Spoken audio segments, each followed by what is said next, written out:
Agora a gente fala de Picture Stories. Essas Picture Stories podem ser fotoensaios ou fotoreportagens.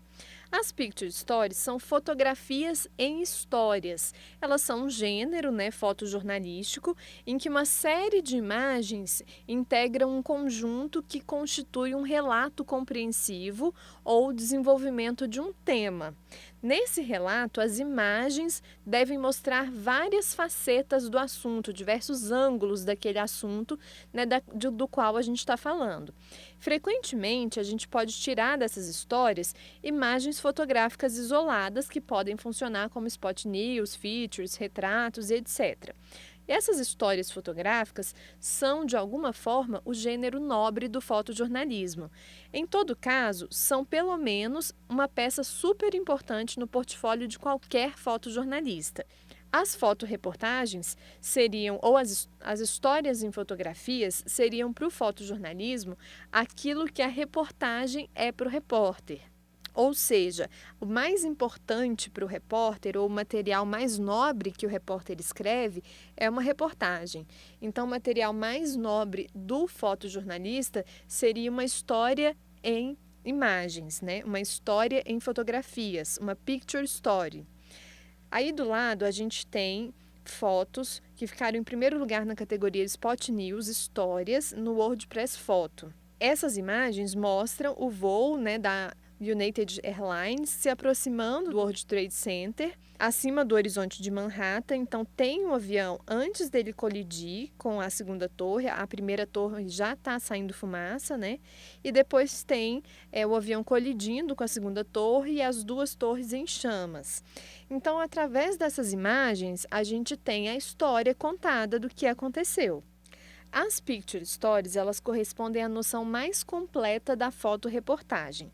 Mas o conceito fazer uma reportagem fotográfica serve para um fotorrelato com várias imagens, mas também uma abordagem, um texto que use apenas uma imagem. Mas Picture Stories são várias imagens. Além disso, a gente pode dizer que os fotojornalistas, eles glorificam a fotografia única, ao invés das fotografias em histórias. É claro, gente, que uma fotografia única, bem conseguida, aquela que congela um instante e é capaz de sintetizar todo o acontecimento, essa foto é muito importante, Só que essa fotografia única, ela é a mais difícil de obter e ela corresponde à noção de fotografia como linguagem do instante, aquela noção do Cartier-Bresson. Mas é claro, gente, que nem sempre a gente consegue colocar todas as informações de um acontecimento numa fotografia só. Então, tem gente que acha que o mais interessante ou que é mais difícil não seria só a fotografia única, mas sim fazer uma história em fotografias.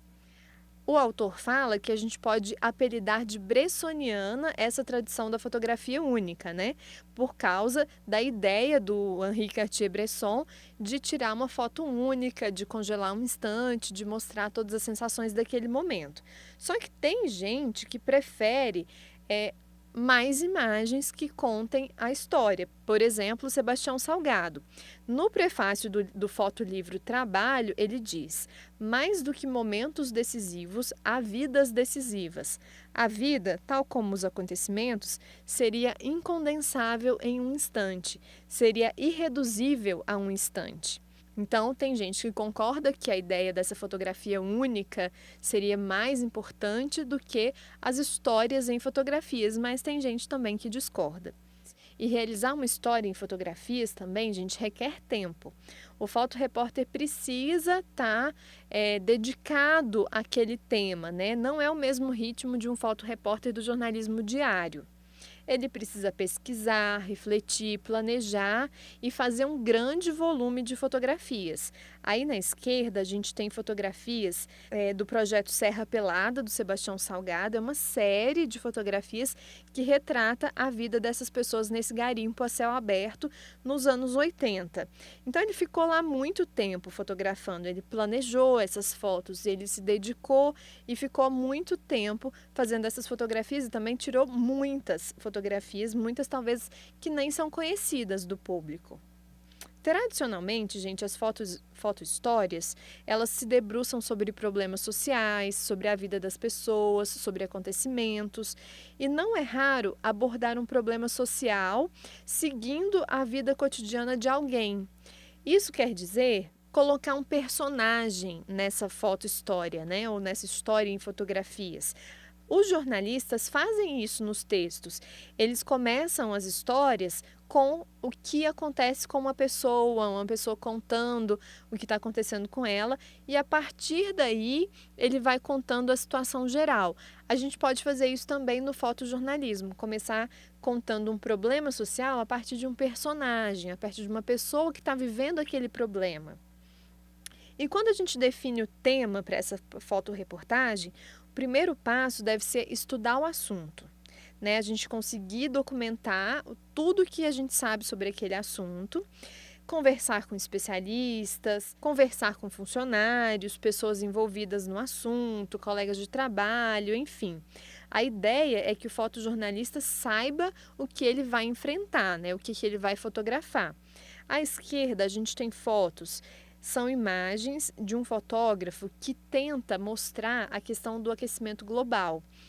Então, ele pesquisa sobre isso, ele sabe onde estão as pessoas que estão sofrendo com isso e ele vai até elas e faz fotos sobre isso. Então, ele não simplesmente sai à rua e fotografa.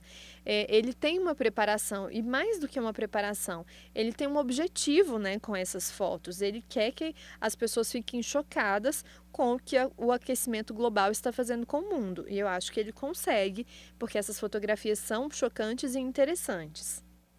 E se a foto-história for só sobre uma pessoa, a gente tem que conversar com os conhecidos dela, com os vizinhos, com os amigos.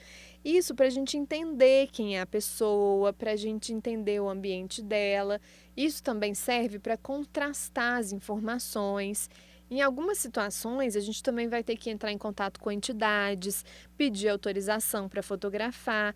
Por exemplo, pessoas em determinadas situações, por exemplo, adolescentes que sofreram abusos, que estão internados em determinadas instituições. A gente tem que pedir autorização dessas instituições para fotografar essas crianças. Talvez a gente não vai poder mostrar o rosto. Enfim, a gente tem que se cercar dessas autorizações, conversar com as pessoas, conversar com conhecidos, entender sobre o assunto. E essas pessoas a gente tem que autorizar, porque senão a gente não tem a nossa reportagem. Durante a fase de pesquisa, a gente também deve procurar saber se já foi feita alguma outra abordagem fotojornalística daquele assunto, para a gente evitar fazer a mesma abordagem, porque seria inútil, né? A gente tem que procurar outros pontos de vista. E depois dessa fase de pesquisa, a gente seleciona o equipamento, o material que a gente vai usar, elabora um cronograma, coloca um deadline para a gente terminar, né, essas fotos, porque tem muitos assuntos que são tão interessantes ou tão emotivos que prendem o fotojornalista e ele nunca acaba de fazer as fotos. Depois de selecionar o material, de fazer o cronograma, a gente tem que entrar em contato com as pessoas, né? Explicar para elas os propósitos do nosso projeto, como as fotografias serão tiradas, editadas. Isso, gente, é importante, principalmente em casos que a gente precisa de autorização, quando a gente tem que entrar na casa de uma pessoa, nos locais de trabalho, né? E nesse primeiro contato, às vezes nem é legal a gente levar a câmera. A gente pode intimidar a pessoa se a gente já chegar fotografando, por exemplo. E as Picture Stories, elas reúnem normalmente 5 tipos de fotografias. Primeiro, planos gerais, globalizantes, em que a gente consegue ver os principais elementos significativos daquela história. Planos médios e planos de conjunto, que mostram as ações principais. Grandes planos e planos de pormenor ou de detalhes significativos do meio, dos sujeitos, das ações. Retratos dos sujeitos em close-up, que seria o grande plano, ou em outros planos, como por exemplo o plano americano, que é o corte acima dos joelhos, né? E uma fotografia de encerramento. Aí do lado, a gente tem algumas fotografias dessa série de reportagens que esse Frederick fez. Ele passou 1 ano e meio fotografando um grupo de bailarinas em Nairobi, no Quênia, que é uma das maiores favelas da África. Essa fotoreportagem tem todas essas imagens que estão citadas aqui. Tem plano geral, a gente vê a favela, ou grande parte dessa favela. Tem planos médios ou de conjunto, que tem o professor com os alunos ao fundo. Tem grandes planos e planos de pormenor, essas crianças sendo vistas mais de perto, né? Tem retratos dos sujeitos embaixo e também embaixo tem fotografia de encerramento. Agora eu vou explicar um pouquinho sobre esses planos, né? Os planos gerais globalizantes, eles procuram situar o observador, de preferência em uma única imagem, né? Eles procuram situar a essência da história. O motivo ou o sujeito fotográfico principal, eles devem surgir nesse contexto da situação ou da ação.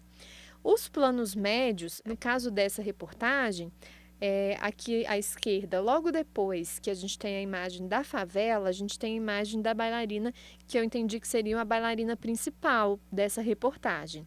Então, logo depois de mostrar um plano geral da favela, a gente já conhece o sujeito fotográfico principal, que está aí no contexto da situação. Depois, os planos médios e de conjunto, eles traduzem a dinâmica da história. A gente tem um plano médio de conjunto de 4 bailarinas fazendo aula. Então, a gente tem uma ideia da situação, né, de que elas estão em sala de aula aprendendo balé. A gente tem os retratos também. Com os retratos, a gente tenta surpreender as pessoas, né, ou tenta tirar esses retratos quando as pessoas não estão posando. A gente consegue os traços naturais das pessoas e não fica uma fotografia artificial. E os planos de pormenor, eles servem para emocionar a gente, né? Além de contribuir com o ritmo da narrativa. Por quê, gente? Porque a gente tem uma imagem aberta da favela, a gente tem uma imagem de conjunto, e aí depois a gente tem os grandes planos, que é, por exemplo, essa imagem da esquerda da menina se preparando para entrar, né, no palco, e é uma foto muito expressiva. E é legal também que as fotoreportagens tenham fotografias de encerramento, né? Elas vão fechar a história que foi contada. Nesse caso, tem a fotografia do encerramento do festival de dança que eles fizeram. E no meio de tantas fotografias, gente, o fotojornalista ele deve se esforçar para imaginar como é que a história dele vai ser contada, né? Como que ela vai ser paginada no jornal, na revista. Por isso que elas têm que ter um princípio, um meio e um fim.